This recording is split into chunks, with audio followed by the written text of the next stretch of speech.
Nal, tama bang sabihin na ang bago ngayon na, kasi nag-live na naman at ikaw, tinatawag mo, nag-online selling parang nag-online selling na si, actually, halos araw-araw na. At laging yung nasa likod niya, yung Sam, ano ba yun? Oo. Anong verse ba yun ng Salmo? Oo. Talagang pero ang huli niyang statement, medyo ano na siya, lahat na niya na kinakalaban. Galit siya sa mga deans ng mga law schools, mga professors, kasi sa statement na libas kontra sa kanya. Yung mga civil society, simbahan, galit din siya. Media, ano na nga siya, galit din siya sa media. Bakit daw hindi matanggap na under attack ang Senado? Tapos, yung minorya, ikaw, nag-comment ko na dun sa comment niya na ang tyrannical daw ay ang mga minorya, nasa minorya, tindi naman ng... Pero, ang bago na, binibira niya na ang Malacanang, So, at si PBBM din ay nagka-counter. Tama bang sabihin na makaka-expect tayo ng lalong pagtindi ng tension sa politika natin sa darating na mga araw? Siya kasi yung pumunta sa Malacanang para lumuhod at sabihin na ako naman, siya naman ay negotiable, no? Basta panatilihin lang siyang Senate President, di ba? At medyo minamasahin niya o ina-arbor niya yung iba niya mga kasama nakakasuhan. Pero siyempre, bakit naman papayagan ng Malacanang yun? Kahit naman weak leader si Bongbong, hindi naman siya ganun katanga, no? Para maniwala sa pambubudol ni Alan Peter. Si Alan Peter talaga nangangagat ng mga kanyan ng mga bossing. Di ba dati ay bossing niya si GMA at saka si First Gentleman, tapos inaway niya, di ba? Tapos sumama siya sa slate ni Pinoy, tapos inaway niya. Tapos yung mga Zamora, nakaalyado niya sa Taguig, inaway niya. No? Tapos nung naalala mo, nung siya ay speaker, di ba? Meron gentleman's agreement na 1 year lang sila ni Lord Velasco. Ayaw niya pumayag. No? So inaway na lahat. No? Inaway na lahat pagkatapos niyang sumipsip kay Sara, kay Digong, etc. Nung hindi siya pinagbigyan, inaway niya at kinandado niya ang Kongreso. No? So, mahirap pagkatiwalaan yung ganyang klaseng tao. No? Ang concern lang niya ay yung sarili niya. Kaya galit na galit yung mga obispo 2 Sundays ago Sabi ng mga obispo, pwede ba? Huwag mo namang gamitin yung Biblia. Huwag kang quote ng quote sa scriptures para sa iyong cynical political agenda, political calculation. No? Tapos ganun din. Yung mga dean ng mga law school.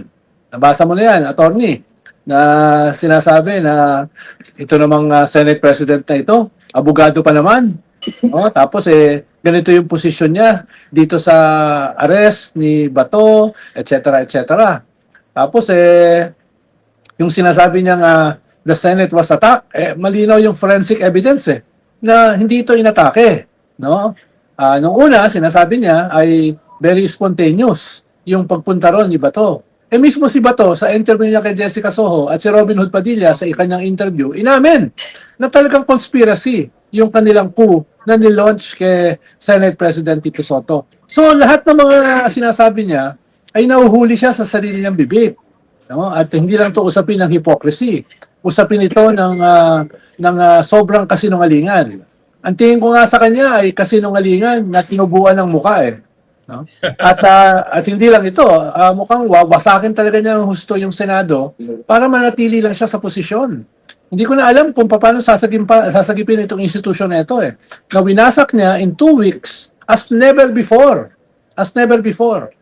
Ito lang yung first time na yung Senado ay mas mababa ng hindi hamak yung approval rating kesa sa Kongreso. Usually kasi Kongreso ang notorious ngayon, more than double yung approval rating ng Kongreso kumpara sa Senado dahil sa kanilang naging boto sa impeachment. So, kung hindi talaga tatanggalin ito, ay talagang yung institusyon ng Senado ay tuluyan ng mawawasak at tuluyan ng pupulbusin na parang Humpty Dumpty, hindi na pwedeng ikabit ng epoxy. At saka, Nald, ang triumvirate rate ngayon na parang nagpapatakbo ng Senado, yung sa mayorya, si Marcoleta, si Aimee at saka si Cayetano. Kasi syempre yung iba, katulad nila Cheese, nila Jinggoy, may mga kaso sila. Kaya syempre hindi sila makaporma hindi sila makasabay sa ang talagang inaasahan ni Cayetano na parang kanang kamay niya si si Marcoleta. Ay imaginein mo kung magtandem yung dalawa na yan. Diyan Pero pa lang sa durog na tandem. durog. Durog na durog eh, di ba? Sinabi ni Marcoleta kay Risa, yan ang problema sa walang alam sa batas. Di ba? Sabi niya gano'n. Eh sabi naman sa kanya ni comedian Senator Soto, tawag nila kasi comedian. Ang sabi sa kanya, hindi mo alam yung rules. Akala ko ba naman magaling ka sa rules. Natahimik eh, no? Parang si Amy, ang yabang-yabang naglabas ng conspiracy theory, tapos ayaw magpa-interpellate. Tapos nung binanatan siya ng minority, ay hindi man lang niya pinaglaban yung kanyang PowerPoint conspiracy theories. No? So, yan yung problema sa mga yan eh. Ang yayabang, pero pag naikanto, atras. Atras. Parang si Alan Peter, sigaw ng sigaw. Out of order, out of order. Walang pumansin. Winock-outan siya. Eh di lang mukha siyang tanga. Di ba? Kaya inuulit ko, attorney, ngayon ako nakakita ng ganitong klaseng Senate leadership. Ng ganitong klaseng Senate majority. Sa aking more than 45 years sa politika. Talagang nakakahiya. Sobrang nakakahiya. No? Yan din yung sinasabi ni PBBM. Ngayon din lang daw siya nakakita ng Senado na masyado ng sobrang baba na, too shallow. At kaya lang bakit parang yung 13 senador na kasama ni Cayetano. Ang problema kasi doon, napaka ng 13 na yan. Unang-una, yung 5 diyan, wala ka talagang maasahan, hindi babaliktad yan kasi talagang sobra ang pagtatanggol niyan sa Duterte. O siyempre si Marcoleta, si Amy, si Bongo, si Bato, si Padilla, yung 5 na yan. O, ang problema din yung iba din doon, katulad ni Jinggoy, Joel Villanueva, Alan Peter Cayetano, tapos itong si Pia, yung 4, rin yan eh. Hindi man sobrang diehard, pero na rin, malabo-labong bumaliktad yan. So na sila, 9. So 4 na lang ang posibleng bumaliktad diyan. Dito pumipili ng yung magkapatid na Villar at saka si Cheese saka si Loren. So dito sa 4 na ito, hindi ba nila naiisip na masyado nang nasisira ang Senado? Hindi ba nila naiisip na i-save nila yung Senado? Umalis na sila dun sa mayorya? Wala ba silang hindi ba nila napapansin ang galit ng publiko, ang reaksyon ng publiko? Talagang si Cayetano naman, kahit si Cayetano, alam niya naman na lahat na halos negative ang reaksyon sa Senado. Pero kasi si Cayetano, tingin niya, wala kaming pakialam sa inyo, basta kami, gagawin namin kung anong tingin namin na dapat namin gawin. Ganun ang stand niya eh. Pero itong mga senador na ito, halimbawa yung magkapatid na Villar, si Loren sa si Cheese, diyan posibleng manggaling yung probleng lumipat eh.